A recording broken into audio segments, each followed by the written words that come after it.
ராமநாதபுரம் நாடாளுமன்ற தொகுதியின் தேர்தல் அறிக்கையை திமுக கூட்டணி கட்சியான இந்திய யூனியன் முஸ்லீம் லீக் கட்சி வேட்பாளர் நவாஸ் கனி வெளியிட்டார்.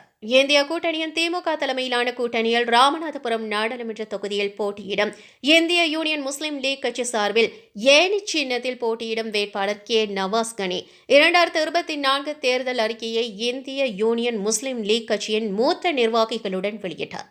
இதனையடுத்து வேட்பாளர் கே நவாஸ் கனி செய்தியாளர்களிடம் கூறியதாவது: கடந்த 5 ஆண்டு காலம் நாடாளுமன்றத்தில் தொகுதியின் வளர்ச்சிக்காகவும் முன்னேற்றத்துக்காகவும் சமரசம் இல்லாமல் குரல் கொடுத்திருக்கின்றேன்.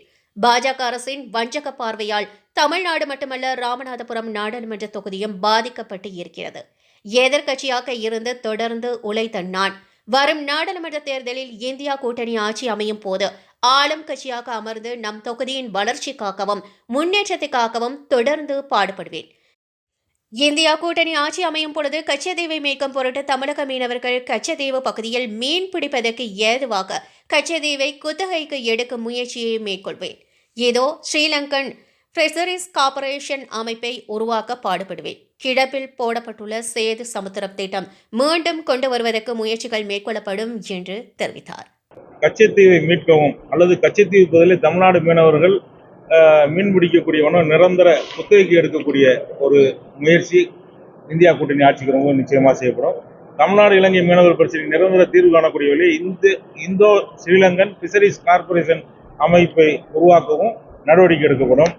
அதுபோல நம்முடைய சேது சமுத்திர திட்டம், கிடப்பிலே போடப்பட்ட நிறுத்தப்பட்ட சேது சமுத்திர திட்டம் மீண்டும் கொண்டு வருவதற்கு இந்தியா கூட்டணி ஆட்சிக்கு அமைந்தால் நிச்சயமாக அதற்கான நடவடிக்கை எடுக்கப்படும். ராமேஸ்வரத்தின் சென்னைக்கு பகல் நேர விரைவு ரயில் இயக்குவதற்கு நடவடிக்கை எடுக்கப்படும்.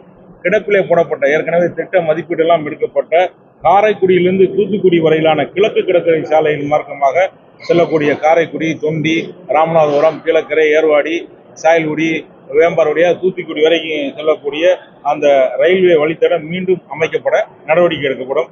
ராமேஸ்வரம் முதல் தனுஷ்கோடி வரையிலான ரயில் தடம் விரைந்து போடுவதற்கான நடவடிக்கை எடுக்கப்படும். போட்டித் தேர்வுகள் மற்றும் நுழைத்தேர்வுகளுக்கான மாவட்டத்தினுடைய மாணவர்கள் தயாராக பிரத்யேகமான பிரமாண்ட நூலகமும் அமைத்து அதையெல்லாம் ஏற்பாடு செய்யப்படும். இன்னும் சட்டமன்ற தொகுதி வாரியாக இருக்கு, அதெல்லாம் உங்களுக்கு கொடுத்துறோம்.